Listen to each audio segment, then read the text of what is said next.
বাটারা থানা 40 নং ওয়ার্ড থেকে আসছি। আমাদের মাতা বেগম খালেদা জিয়া তিনবারের প্রধানমন্ত্রী এবং গণতন্ত্রের মা, বাংলাদেশের মা, এ অসুস্থর মানে আমরা আর ঘরে বসে থাকতে পারি না। ঘটনা হয়েছে এখানে একটু খোঁজখবর নেওয়ার জন্য আসি যে সে কী অবস্থা আছে।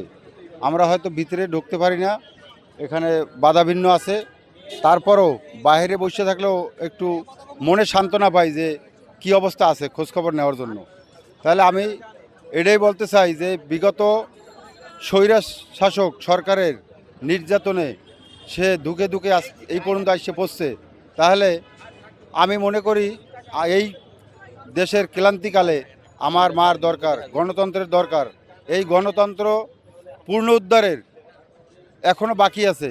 এই সময় আমাদের মা বেগম খালেদা জিয়ারে একবারে খুবই দরকার। ওনার জন্য সবাই দোয়া করবে। দেশবাসীর কাছে আহ্বান যে সবাই দোয়া করবেন যে আমাদের মা আমাদের সামনে আবার ফিরে আসবে, গণতন্ত্র পূর্ণ উদ্ধার করবে। এইটাই আমাদের কামনা।